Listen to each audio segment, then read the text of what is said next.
예, 사실은 뭐 우크라이나 사태가 아니더라도 에너지에 대한 관심은 굉장히 높아지는 그런 시기였거든요. 친환경. 그러다가 이제 우크라이나 사태가 오면서 유가가 오르고 에너지 정유 관련주가 오르다가 오늘은 또 최근에 풍력, 오늘도 원전 관련주가 움직입니다. 신재생 에너지에 대한 투자, 또 신재생 에너지에 관한 이야기, SCC 글로벌 센터 김선규 소장님과 함께 하겠습니다. 어서 오십시오. 네, 안녕하세요. 일단 유럽이 이 친환경 에너지에 조금 더 신경을 써야겠다라고 하는 단초는 최근에 우크라이나에서 온 게 맞죠? 네, 네. 일단 지금 가장 큰 이슈가 일단 우크라이나에서 왔다고 보시면 네. 되겠습니다. 특히 이제 그 가장 중요한 게 천연가스에서 이제 특히 좀 이런 게 왔고, 네. 그 다음에 일단 지난주 같은 경우 목요일 금요일 일시적이긴 하지만 굉장히 크게 그 유가가 튀어올랐다가 좀 빠졌지 않습니까? 예, 이렇게 좀 변동성이 큰 이런 에너지 시장이 다가오게 되면 아무래도 여기에 대해서 에너지 위기감이 좀 더 올라오게 돼 있고, 또 이러다 보니까 앞으로 이제 지금 이런 부분에서 가장 큰 이슈는 뭐냐면 결국은 유럽은 천연가스가 가장 큰 핵심이거든요. 네. 그러다 보니까 이게 문제가 되는데, 현재 영국의 부케 가스전하고 그다음에 네덜란드에서 지금 현재 가스전을 만들고 있는데, 영국의 이 부케는 이제 계속 이제 거의 더 이상 생산성이 없을 정도로까지 떨어졌고, 그다음에 네덜란드 가스전을 폐쇄를 해버렸기 때문에 이에 따라서 러시아에 대한 의존도가 훨씬 더 이제 높아진 게 이번에 좀 큰 게 좀 부각이 됐다고 볼 수 있겠습니다. 네. 앞으로도 유럽의 에너지원을 러시아에만 의존하고 있다가는 어떻게 될지 모른다. 네. 근데 이제 신재생 에너지로서의 전환이라고 하는 거는 결국은 시간이 걸리는 거잖아요. 정책 의사결정부터 해서 에너지를 동력을 넘길 때까지. 그때까지는 이제 또 기존의 에너지도 확보하면서 신재생을 가는 투트랙으로 갈 수밖에 없겠네요. 예, 그렇습니다. 사실 그렇게 해서 중간에 과도기적인 단계를 어느 정도는 거칠 수밖에 없는 거고, 네. 실제 유럽 같은 경우도 이게 원래 1990년대, 2000년대에 다 돼서부터 지금까지 한 20년 이상을 꾸준하게 투자를 해서 지금까지 온 게 이 정도 수준이야. 왔음에도 불구하고 지금 이렇게 네. 해서 천연가스가 한번 흔들리니까 굉장히 출렁하는 거거든요. 그러다 보니까 이거를 봤을 때는 이 가장 큰 문제가 역시 이번에 들어왔던 탄소 감축 정책이 좀 너무 강하게 드라이브가 들어간 부분도 좀 있고, 그 다음에 신재생 에너지가 가지고 있는 가장 큰 문제가 일단 저장성하고 그 다음에 발전 시간이 제한돼 있다라는 거. 예. 이 두 가지가 가장 큰 문제가 되는 겁니다. 그런데 여기에 대해 가지고서는 그러면 지금까지 그럼 어떻게 신재생 에너지가 다른 데 비해 가지고 싸게 들어갔냐 하면은 기존에 화석연료라든가 각종 목적세를 통해 가지고 지금까지 충당을 해왔는데, 요거를 보시게 되면 에너지경제연구원에서 나온 요 자료를 보시게 되면 지금까지 해가지고서는 뭐 화력 발전이라든가 아니면 열병합 발전 아니면 다른 기타 여러 가지 우리가 하고 있던 심지어는 원전에서 하는 것도 약간 해가지고서는 이런 보조금을 할 수 있는 세금을 다 걷어가지고 이걸 가지고서 보조금을 충당을 해왔기 때문에 여기에 대해서는 앞으로 이제 설사 신재생 에너지가 조금 더 비중이 늘어난다 그러면 거기에 대해서 그만큼 세금의 세금 부담은 더 늘어나겠죠. 거기에 맞춰가지고 이제.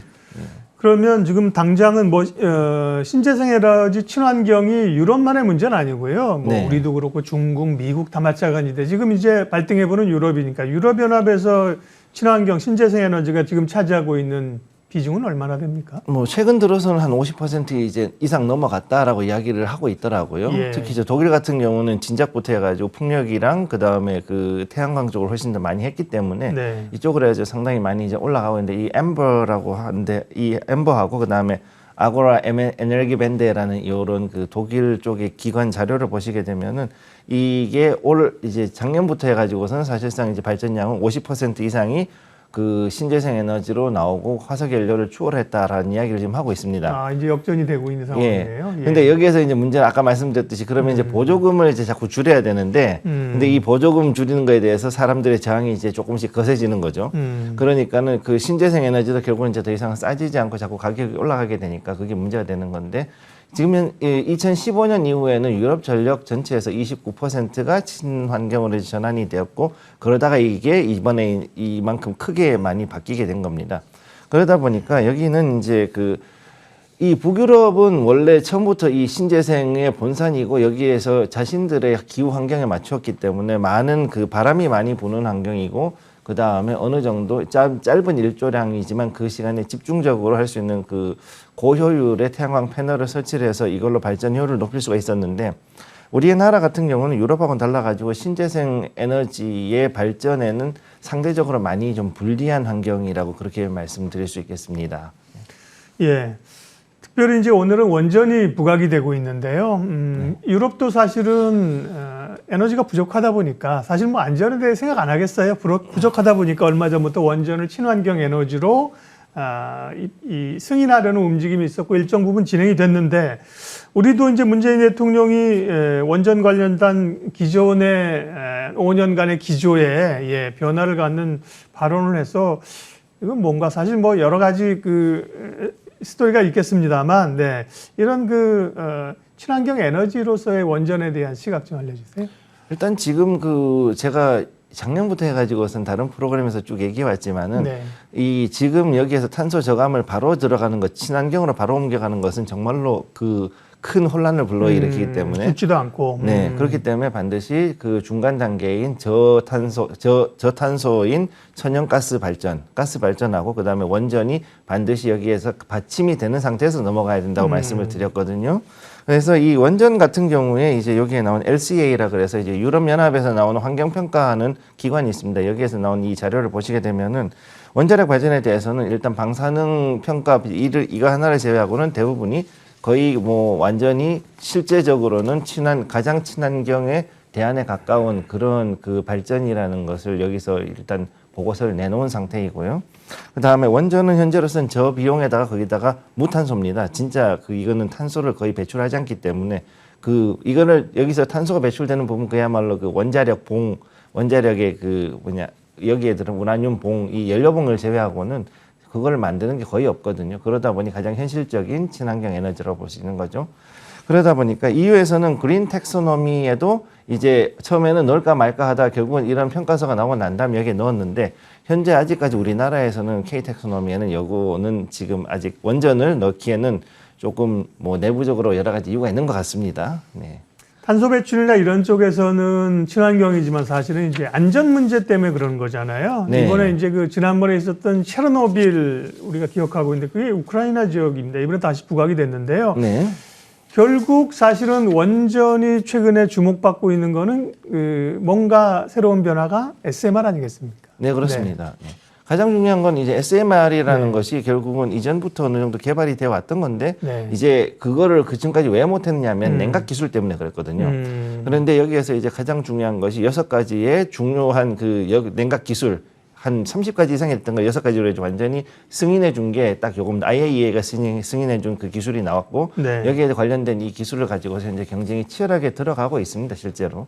그러다 보니까 이제는 빌 게이츠 같은 경우도 이제 테라파워라는 회사를 이제 만들어서 이 SMR을 실제로 돌리기 위해 가지고서는 준비를 하고 있는 상태이고 또 주요국들 같은 경우는 이런 차세대의 중소형 즉 SMR 원자로를 여기 SMR을 앞으로 이제 계속 전 세계적으로 곳곳에다가 박으려고 하는 거죠.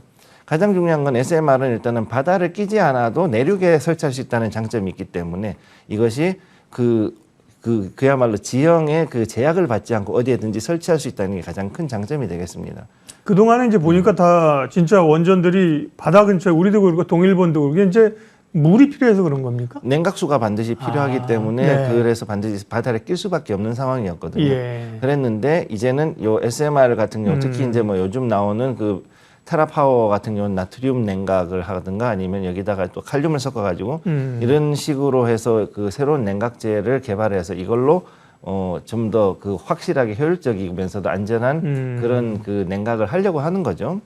역시나 뭘 여쭤봐도 대답을 해주시는 우리 소장님. 네. SMR, 그러니까 소형 모듈 원전이잖아요. 네. 이게 이제 우리 두산중공업 같은 경우도 기술을 가지고 있고 국내 기업들도 부각이 되는 쪽입니다. SMR이요. 예, 그렇습니다. 네. 사실 원전은 일단 두산중공업이 가장 크게 잘하고 있고 그다음에 사실 우리나라가 이 SMR이 아니더라도 1200에서 1800메가와트급의 일반 원전에서도 거의 최신의 3세대 원자로를 거의 개발해 놨기 때문에 네. 국내 원전 기술 자체는 최고로 좋습니다. 네. 근데 그동안에 탈원전을 하기 위해서 그동안 조금 보류를 해놨던 부분이 있어서 그것 때문에 약간 좀 애를 먹는 부분이 있죠. 네. 친환경 에너지 얘기하고 있습니다. 풍력 얘기하고 하겠습니다. 풍력도 기존에 뭐 우리로 얘기하면 뭐 대관령 이런 산에 있는 것보다 최근에 이제 해상 풍력 이런 쪽으로 관심이 있었는데 지난해 보면 하반기에 풍력 관련주들이 별로 관심에서 멀어지고 실적도 안 좋고 그랬는데요. 풍력은 왜 이렇게 인기가 없습니까? 효율이 안 나나요? 일단 효율 부분도 좀 그렇고요. 네. 가장 큰 부분은 이 풍력 발전기 하나 자체가 내는 그 용량이 그렇게 크지가 않습니다, 사실은. 예. 그러다 보니까 가장 그게 큰 문제가 되고, 두 번째는 이 풍력을 하기 위해서는 지형하고 그다음에 기후의 영향이 아주 높은데 이거를 우리나라에서 맞출 수 있는 데가 그렇게 많지가 않습니다, 사실은. 그러다 보니까 발전 시간도 굉장히 들쑥날쑥하고 거기다가 발전이 많이 되는 시즌이 있고 안 되는 시즌이 또 있거든요. 그러니까 이것 때문에도 또 역시 영향을 좀 많이 받는 게 있습니다. 그러다 보니까 이 풍력 발전은 원래는 이게 지형이나 이 기후가 원래는 북유럽의 그 좀 더 우리보다도 기온이 낮고 예. 그러면서 좀 바람이 많이 부는 그런 지형을 기반으로 만든 거기 때문에 아무래도 한국하고는 실정이 잘 맞지 않는 부분이 있습니다. 그렇기 때문에 이걸 가지고서 이제 해상 풍력으로 옮겨가지고 풍력을 이제는 그런 바다에서 어느 정도 항상 그 조류에 맞춰가지고서는 바람이 왔다 갔다 하거든요. 바다는. 거기에 맞춰가지고서 이 풍력 발전을 그러면 해상에다 하지 않는 게 하는 게 좋지 않겠느냐 이렇게 얘기해서 지금 이제 이쪽을 진행을 하고 있는 건데 네. 여기에 대한 건 이제 어족 자원에 대한 그 생태계라든가 아니면 거기에 따른 그 새들 그 조류라든가 아니면 여러 가지 그 생태계에 대한 그 환경 평가가 같이 좀 병행이 돼야 되다 보니까 아무래도 시간이 좀 걸리는 부분이 네. 있죠. 네. 해결해야 될 문제들이 많네요. 그죠? 네. 네. 그래서 뭐 CS 윈드나 이런 데 보면 이제 뭐 미국 쪽으로도 일본 이제 수출을 많이 하려고 하고요. 삼강 MNT 이런 데가 이제 해상 풍력, 하부 구조물 이런 쪽이잖아요. 어쨌든 풍력 관련주 최근에 주목을 받고 있고 태양광은 어떻게 되는 거예요? LG전자는 이제 태양광 사업 얼마 전에 철수한다는 얘기가 있었는데 태양광 이 발전의 최근 현황 또 전망은요? 사실 이제 이게 가장 중요한 게 설치를 하고 나면은 보통 20년간 그 허가를 주지 않습니까? 한전에서. 예. 그러고 난 다음에 여기에 대해 가지고서는 보통 한 7, 8년 정도를 이제 원리금 상환하고 난 다음에 대략 한 12년 정도를 그때부터 진짜로 그 발전 대금을 이익으로 가져가는 구조로 보통 하고 있는데 문제는 뭐냐면 이게 태양광 발전이 한번 하고 나면 여기에 대해 관리를 좀 잘 해야 되거든요. 그래서 주로 이제 교체를 해줘야 되는 부품들이 이제 인버터라든가 뭐 몇 가지 좀 중요하면서도 좀 그 약간 비용이 많이 나가는 그런 부품들인데 이거에 대한 관리가 안 돼서 실제로는 그 설치를 해놓고 초기에 이 태양광 발전했던 그런 부분들은 했던데 실제대로 작동하는 데가 그렇게 많지가 않습니다. 네. 그래서 뭐 김천에 있는 그 삼성에서 지금 현재 하고 있는 그런 뭐 19.5메가와트짜리 뭐 이런 형이나 아니면은 뭐 지금 전라도 신안 쪽에 있는 그 한 30메가와트급의 뭐 그 정도 되는 거 아니면은 지금 그렇게 실제로 설계대로 작동되는 발전소가 그렇게 많지는 않거든요. 그러다 보니 야산 태양광 같은 경우 특히 또 이제 그 산에서 산그늘이 한번 덮치면은 이제 이 환경 때문에 발전 시간이 평지보다 더 많이 줄어들고 그러다 보니까 여기에 대해서도 또 좀 발전 효율이 나오지 않고 거기다 환경 오염 문제까지 나오고 있으니까 이 태양광이 일단은 처음에 우리가 생각했던 것만큼 그렇게 좋은 모습을 보여주지 못하는 것이 아무래도 좀 아쉬운 부분이 있죠. 그래서 이제 LG는 지금 이제 앞으로 전기차를 집중하겠다 그래서 이 태양광 부분을 내놓은 거고 그러면 이 설비는 아무래도 국내에서 가능하면 인수를 하는 쪽으로 진행을 하는 게 좋지 않을까 개인적으로는 일단 그렇게 생각하고 있습니다. 네. 주로 이제 우크라이나 사태 때문에 유럽을 중심으로 친환경 얘기를 했습니다만 모두에 말씀드린 것처럼 유럽에 국한된 문제는 아니거든요. 네. 그래서 또 이제 미국에서의 움직임이 중요한데 미국은 바이든 행정부가 들어서면서 친환경 이런 쪽에 힘을 쓰죠. 신재생 에너지 관련 법안이 이게 이제 통과돼야 되는데 미국은 아직 통과가 안 되고 있는 건가요? 지금 그게 이 3조 5천억 달러짜리 뭐 경기부양책 해가지고 만들어 놓고 네. 넣었다가 계속 번번이 상원에서 이제 자꾸 제재를 받았지 않습니까?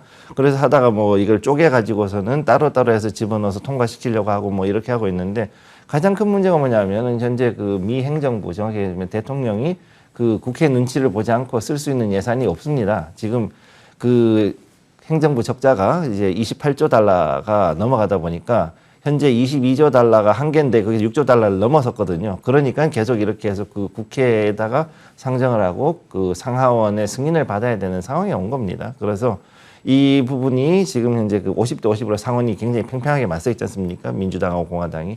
그러니까 요거를 넘어가는 거는 굉장히 좀 쉽지 않을 것으로 지금 보고 있고 그래서 이게 처음에 바이든 대통령 취임하고 난 이후에도 지금까지 해가지고 아직까지 이게 되지 않았던 가장 큰 이유가 바로 그런 부분에 있는 겁니다. 네. 그래서 여기에 대해서는 오히려 웃기는 것이 미국의 오일 메이저들이 여기에 대해서 또 지금 눈을 돌리고 있는데 이것을 봤을 때 여기에 대한 이것을 과연 어떻게 해가지고선 내 편으로 만드느냐를 가지고 지금 상당한 로비를 또 지금 하고 있는 상태이고 또 거기에다가 지금 같이 이렇게 여러 가지 이런 지정학적 리스크로 인해 가지고서는 수요가 많이 흔들리고 그다음 공급이 딸릴 때는 가스 판매라든가 원유 수요 때문에도 더욱더 로비를 그쪽으로 하면 양쪽으로 지금 같이 로비를 하기 때문에 오히려 이런 도입 속도는 더 늦어질 수 있는 거죠. 네. 그러니까 미국의 그 메이저 정유업체들을 죽이려고 하면 어려울 거고 같이 협력해서 이런 친환경을 하도록 만들면서 끌고 가는 게 그죠. 그렇게 유도를 해야 되는 네. 거고 실제로도 그렇게 하기 위해서 이제 하는데 문제는 거기에 대해서 얼마나 돈을 더 집어넣고 오일 메이저들이 투자를 하냐인데 지금까지 너무 쉽게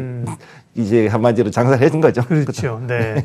오늘 신재생 에너지 친환경 분야별로 쫙 얘기했는데 그래서 범위가 굉장히 많습니다. 우리가 네. 사실 수소 얘기는 못했는데 그 중에 어쨌든 뭐 가장 이 성과를 내면서 가는 주목해야 될 분야는 뭐 어떤 거예요? 포인트하고요. 또 신재생 에너지 친환경 투자할 때 어디에 투자를 하면 됩니까? 일단 중요한 거는 이제 앞으로 미래 신재생 가장 근미래로 봤을 때는 일단 네. 가스 발전, 가스하고 그다음 원전이 주가 되고 그다음에 우리나라에서는 이제 수소 에너지를 또 밀어야 되기 때문에 수소 에너지까지 한다 그러면 3대 축으로 해서 아마 가지 않을까 개인적으로 그렇게 예상을 하고 있습니다. 네. 그렇기 때문에 여기에서 기존 석유업체가 이제 앞으로 더 진화된 아까 말씀드렸듯이 탄소를 이제 포집해가지고 저장하고 그 다음에 이걸 가지고서 다시금 또 재활용하는 이런 기술을 가진 그런 친환경 에너지의 축으로서 앞으로 석유업계를 좀 더 포용하는 그런 전망이 좀 더 있어야 되고 그만큼 또 석유업계도 노력을 해가지고 좀 더 투자를 해야 되는 상황이 된 거죠. 그러다 보니 앞으로 이제 정유나 유화, 그다음 원전, 수소 에너지 이쪽으로는 네 가지 분야는 항상 지켜봐야 되고 특히 정유와 유화는 지금 같은 상황에서는 유가가 상승함에도 불구하고 유화는 앞으로 수요가 더 있기 때문에 충분히 또 그만큼 실적이 같이 올라갈 수 있는 그런 상황이 될 거라고 보고 있고 이에 따라 ETF를 좀 관심을 둬야 되는데 여기 가져온 것을 보시게 되면은 앞에 4개는 국내 거고요. 그 다음에 뒤에 2개는 이제 해외에 있는 ETF가 되겠습니다. 그래서 여기 6가지를 좀 주목하시고 특히 2번째, 3번째, 4번째 같은 경우는 최근에 이제 상장을 했기 때문에 요거는 조금 지켜보시고 투자하실 것을 권해드리겠습니다. 요거는. 네. 대신에 여기 있는 것들은 앞으로도 상당히 중요하게 움직일 수 있는 지표이기 때문에 앞으로 보고 상당히 투자에 좀 참고하실 것을 권해드리겠습니다. 네. 예. 우크라이나 사태로 인해서 우리가 이제 원자재가 움직이는 거 이런 거 체크를 많이 했었거든요. 네. 오늘은 이제 에너지 측면에서 친환경 에너지, 특별히 우리 오늘 원전 얘기가 크지 않았습니까? 관련된 내용들 분석했습니다. ICC 글로벌 센터 김선규 소장님 함께했습니다. 고맙습니다. 네, 감사합니다.